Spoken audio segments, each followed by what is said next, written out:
દિલ્હીમાં બ્લાસ્ટ બાદ ગુજરાતમાં હાઈ એલર્ટ. શહેર રેલવે સ્ટેશન ખાતે ચેકિંગ હાથ ધરવામાં આવ્યું હતું. દિલ્હીના લાલ કિલ્લા પાસે થયેલા એક શક્તિશાળી વિસ્ફોટથી સમગ્ર વિસ્તારમાં ગભરાટ ફેલાયો હતો. વિસ્ફોટ એટલો શક્તિશાળી હતો કે નજીકના 5થી 6 વાહનો નાશ પામ્યા હતા અને 8ના મોત થયા છે તો 24 લોકો ઘાયલ થયા હતા. વિસ્ફોટથી વિસ્તારમાં ગભરાટ ફેલાયો હતો અને રસ્તા પર ધુમાડાના ગોટેગોટા છવાઈ ગયા હતા. આ દરમિયાન ગુજરાત પણ સુરક્ષા એજન્સીઓ સક્રિય થઈ ગઈ છે. શહેરના પોલીસ કમિશનરે તમામ પોલીસ સ્ટાફને સતર્ક રહેવાની સૂચના આપી છે. શહેરમાં સુરક્ષા વ્યવસ્થા મજબૂત બનાવવા માટે ચેકિંગ અને પેટ્રોલિંગ વધારવામાં આવ્યું છે.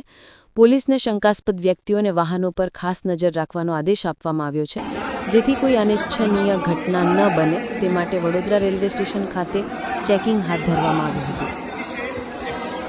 પોલીસ અધિક્ષક સાહેબના સૂચના પ્રમાણે આજે દિલ્હી ખાતે જે લાલ કિલ્લા ખાતે જે બોમ્બ બ્લાસ્ટ થયો છે એ અનુસંધાને તમામ જગ્યા પર રેલવે સ્ટેશન ખાતે તેમજ પાર્કિંગ એરિયામાં સઘન ચેકિંગની કામગીરી કરવા જણાવેલું હોય, જે અનુસંધાને BDDS ટીમ ડોગ સ્કોડ સાથે તેમજ LCB SOGની ટીમ સાથે તેમજ લોકલ સ્થાનિક પોલીસ સાથે રહીને તમામ જગ્યા પર સઘન ચેકિંગ ચાલુ છે. તમામ પ્લેટફોર્મ પર ચેકિંગ કરાયું? હા, તમામ પ્લેટફોર્મ પર ચેકિંગ. હમણાં કોઈ વસ્તુ કોઈ શંકાસ્પદ જેવી ચીજ વસ્તુ મળી આવેલ નથી. હાલ એલર્ટ મોડ પર છે. એલર્ટ મોડ પર છે. હાજી.